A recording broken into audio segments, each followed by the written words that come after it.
Whew. What is up, guys? This is Velocity Worm and welcome back to my channel. Let me check if I am filming. I actually am filming. I have to turn around. Hopefully I'll be able to do so here, although there are cars coming that way.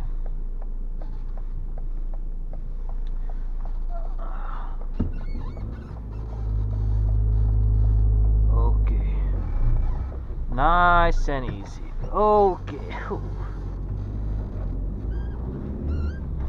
I don't know if you can hear the sound the clutch is making. It's kind of a squeaking sound. It annoys me very much. Hopefully it's not that annoying on camera. Welcome back, guys, to the YouTube channel that posts vlogs every single day. Yeah, baby, every single day except the days that it doesn't upload, which is not very often. It's just every single 1 or 2 days. So basically I'm more not uploading than actually uploading. But today, you know, I felt like I was missing something. I felt kind of bored.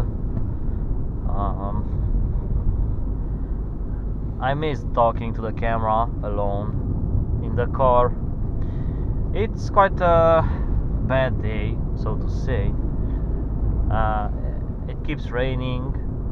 It starts raining, then it stops. You don't even know how to dress up for this kind of weather. There are 7 degrees Celsius outside, so that's not that bad. That's actually good. I like that weather, that temperature actually, because the weather I don't like. Yes, guys, what has been happening in my life so far, or what has been happening these days? This weekend I will go into the mountains with a group of my friends. At least that's the plan. There are some complications for me with my schedule. I might not be able to make it, or I might be able to make it, but just for half of the trip. Then I will have to turn back alone and come home on Saturday. But those are things to worry about another day. Each day has its own reasons to worry about, so I'm okay with it. Speaking of worrying for this day, I actually have to go to the church today, to the place where my congregation has meetings. And oh my god, can't believe this guy actually stopped. Ha, interesting. Have to go to the meeting today to meet up with my congregation, and I also have to give a talk, 10-minute or so talk, at my meeting, at the meeting. And to be honest with you guys, because so many of you are watching these videos,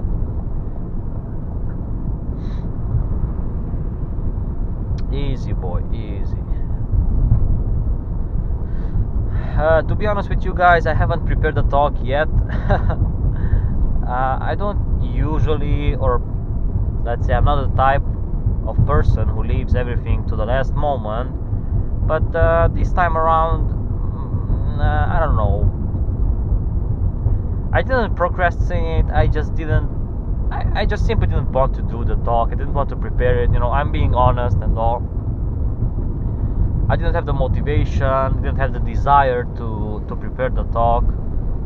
I know I should be giving more effort, because, you know, the talks have to be the highest quality possible for the congregation to learn something new and to help them put to good use the informations from the Bible. But you know, that's the reality. Nowadays I don't really have motivation to do so. Not for this congregation, but you know, I don't really want to talk about it, at least not on camera, because it's not let's say useful. It's not building up anyone's fate, that's for sure. I don't know, but sometimes it's good to talk about these kind of things. Anyhow, today when I get home, that will be my priority to to prepare the talk. I will try to find some ideas, some verses that we can all use in the day-to-day life, and I will. Man, this squeaking sound on the clutch is making me go mad.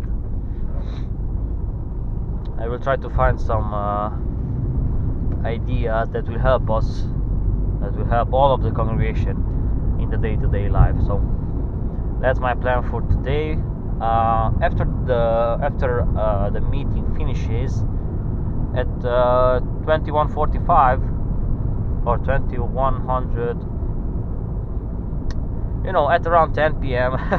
It's easier to say like that. At around 10 p.m. There's a football game I want to watch. It's my favorite team, Liverpool, playing against Shrewsbury Town. It's a game in the FA Cup fixtures list. It's a rematch because the first leg was a draw, and I want to watch that game.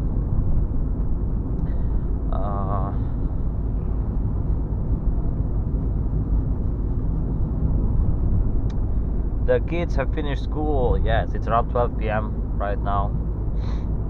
The kids have finished school. They're going home. You know what? I actually would have liked my parents to to have a house in the rural area. Yeah. I would have liked to grow up in a village, not in a city. But you have to take what you're given and enjoy what you have. Not cry about what you don't have. So either way, I like the villages around my town. They're pretty good.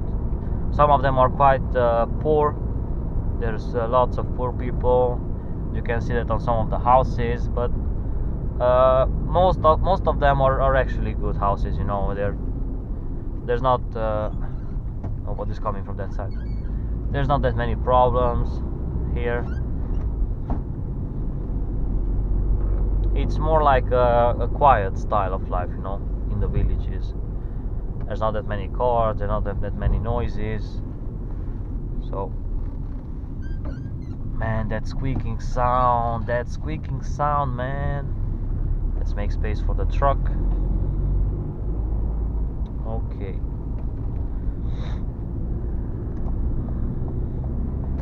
In other news, I've been reading a book. This is the book. I actually read this book even at my workplace when I let's pay attention to the road. Okay. When the boxes and packages I have to take out and deliver are not ready, I usually spend my time reading a few pages from the book. Let's just see if I'm filming. It's okay. This book is not in English, sadly. I wanted to buy it in English, but I went into a store, into a library with my friends, and I found this book, another book, written by George Orwell. This book is written by George Orwell as well. So 2 books from George Orwell, and one book, but it's sectioned into 3 books written by Alexander Solzhenitsyn, called The Gulag Archipelago. So I'm looking forward a lot. I'm very excited to read that book. But I said I will read these 2 other books first.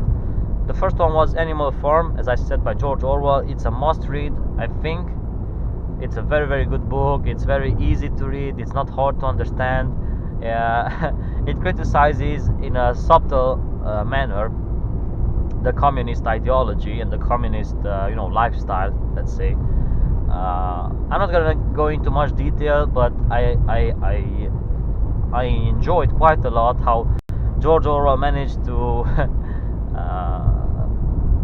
to take you to take the reader through the steps that would take for a society to go into communist, let's say, lifestyle, and and what are the disadvantages to it, and what are the pathologies, let's say, because some of the things that happen are pathologic. Like, for example, the pigs in that book, George Orwell depicts them as being the intelligent or the more intelligent leaders who theoretically want the good for all the animals on the farm, but they end up being ruthless leaders who rely on violence, who rely on oppression to give themselves a better lifestyle with more goods, with more food than the other animals, even though the main rule that they established in the farm and they all agreed on was that all animals are equal. Well, that rule ends up being all animals are equal, but some are more equal than others, which is quite ironic, but that's what happens. Anyway, I'm not gonna say any more about that book. It's a very, very good book. I enjoyed it so much. It's not a long book, it's a novel actually, so you should really get your hands on it and read it. I found it very, very captivating and interesting, so hopefully you will too. So this other book that I'm reading right now, I'm about at half of the book. I enjoy it absolutely. It's a very, very good book. I love it a lot. I mean, if you like a lot of descriptions, a lot of narration, you will like this book. And even if you like more like action-packed, pages and more dialogue, even so, you might find this book very interesting. I'm fairly confident that everyone who, let's say, wants to find out how's the world outside his or her circle of knowledge, this book is very good. It's entitled The Road to Wigan Pier. As I said, it's not in English, sadly, but if I can, I will buy the English version as well. I don't mind if I will have both versions in English and in my language. As I said, I am at about half done with this book. George Orwell did an interesting job with this book. On the back it says as well, it refers to the life of English people in Great Britain in the 1930s, 1920s, those 30-40 years before the Second World War, throughout the First World War. As they call it in the book, it's the Great War, the First World War. And immediately after the First World War, a lot of people get unemployed. Let me just overtake this truck, because I'm also in a hurry. I'm not that much in a hurry, but I still have to finish work quite early because I need to do the talk for the meeting. So yes, as I said, George Orwell talks about and describes the life of, at least so far, what I've been reading, the life of the working class that are mainly from the mining facilities in England, and the horrible conditions that they are living in. He describes very well the houses they are living in that are full of insects, that are dirty, how they don't have money. A lot of them are unemployed because mining facilities need a lot of workers during the winter,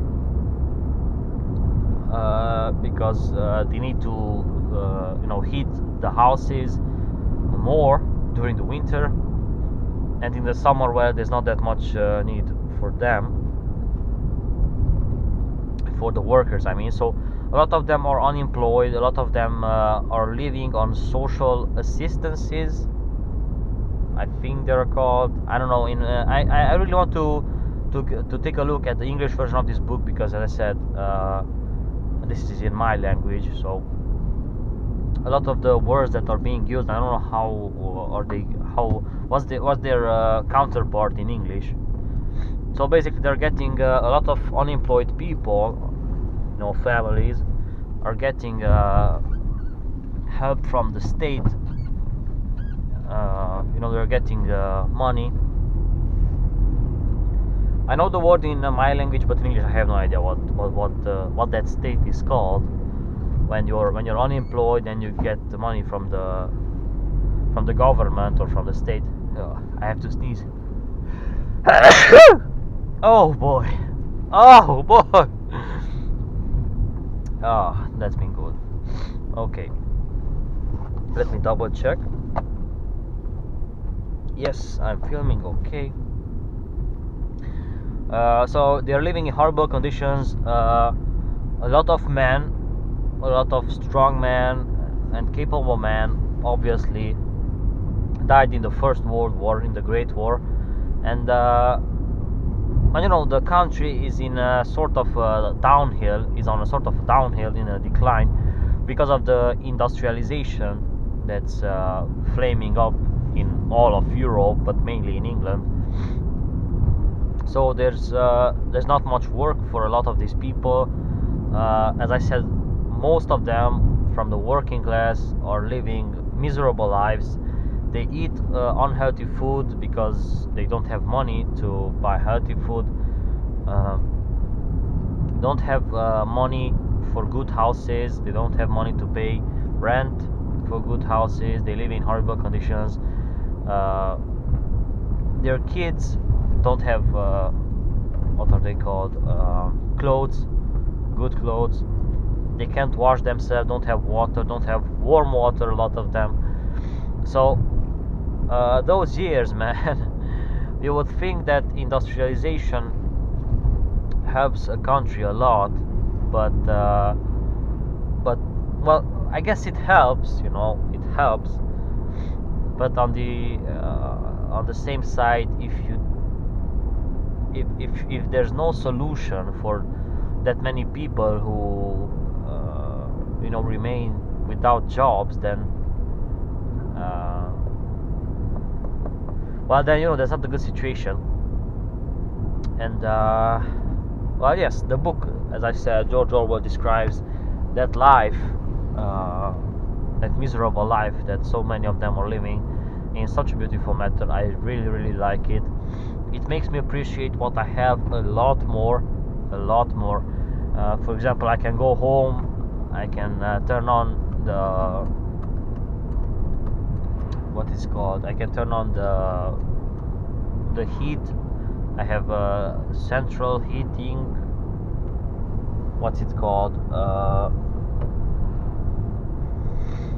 don't know what it's called, but I can turn it on every single time I want, when I want, and it will basically heat up the whole of my apartment. I have water as much as I want. I have warm water as much as I want. Obviously, I have to pay for it, but I can pay for it. That's the other part. I can pay for it. I can afford it. I can wash myself how many times I want a single day. I have a lot of clothes. I'm even fat. That's the fact. I'm quite fat. I can eat almost anything I want. And as a day-to-day life, obviously I can't buy myself a Ferrari or a newer car or so. I can't buy myself an apartment, but I'm able to pay the rent easily. So that's like 500% more than a lot of these people have. And well, one of the most important differences between me and those poor people in the working class in England is that I actually have a workplace. I have a job that I can work. It doesn't look like I'm gonna lose this job anytime soon. There's gonna be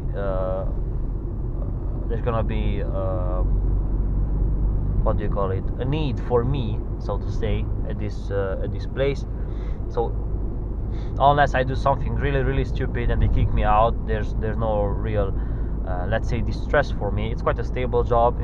Have to work 8, 9, 10 hours maybe a day, but most of the times even less than 8 hours. I get paid quite well compared to these situations that these people had to confront. Uh, an interesting thing that I read in the book is that a lot of the people, when they started to lose their jobs because of the industrialization, uh, were feeling ashamed of themselves. Were feeling ashamed of themselves because they didn't have a workplace, and that's interesting, you know. Uh, I think that I would also feel ashamed of myself if I didn't have a workplace, I didn't have a job. I'm young, I'm healthy, I'm capable, I can work even physical jobs, you know, at least I can develop the stamina to work physical jobs. And if I would not have a job, I would really feel ashamed of myself because I'm just sitting home and not working.